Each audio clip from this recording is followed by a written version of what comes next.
Buying an Android Wear watch is no joke. You have to consider what you want it to look like, how you want it to look on you, and what features you absolutely have to have.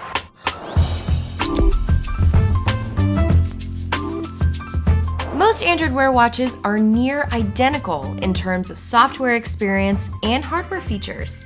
It's really the small, minor variances that differentiate them all. That doesn't make it any easier to pick one out though. So to help you get started on your search, here's 4 things to consider while shopping for an Android Wear smartwatch.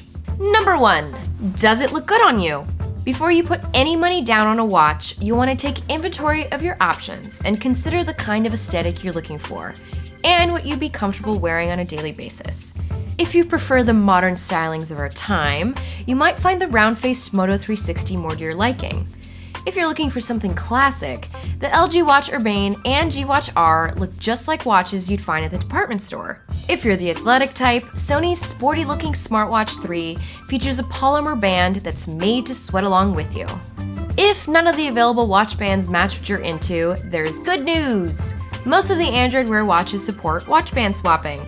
There's even accessories out there that you can buy to wear your Android Wear watch around your neck, like Flava Flav! Number 2, does it offer a day's worth of battery life? Android Wear is still a little iffy with battery life. Of all the watches we've tested, the LG G Watch R's 410 mAh battery pack is one of the few watches that's managed to last through a day and a half of use. You're lucky if you can get through 12 hours of moderate use with some of the other devices out there. The Urbane is particularly bad because it doesn't feature an ambient light sensor, which is a crucial feature for saving battery life. Android Wear watches also charge differently. Most of them use a proprietary charging cradle, which can be a pain in the butt when you're traveling because you have to make room for it in your bag, in addition to an extra USB cable and wall charger. The Moto 360 is easier to travel with because it utilizes the Qi wireless standard, so you can use the same charging pad for your phone and your watch. But the Smartwatch 3 is the easiest of all Android Wear watches to charge, since its charging port is built directly into the watch. Number 3, does it offer standalone GPS and Wi-Fi? This is the most important thing to consider when you're buying a smartwatch, because it'll help future-proof it for the next version of Android Wear. Watches like the Urbane and Smartwatch 3 offer standalone GPS, so you can track your workouts without bringing along your phone. The Urbane, Moto 360, Smartwatch 3, and Samsung Gear Live all support standalone Wi-Fi, which was introduced in Android Wear 5.1. This lets you receive Wear notifications, even if you don't have a Bluetooth connection to your phone.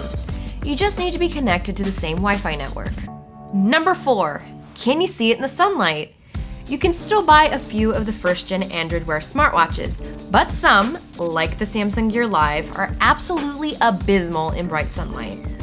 We prefer the easier-to-read POLED screens of the G Watch R and Urbane. Both watches have screens that can go a little bit brighter, so you can see them outside on a beautiful sunny day. The Moto 360 is also pretty good outside in the sun, despite its LCD display. Buying an Android Wear watch does not require that you move mountains. It just takes a little pre-planning to ensure that the watch you choose is right for you and your lifestyle. If you need more information on the Android Wear watches available right now, be sure to visit greenbot.com. Happy shopping!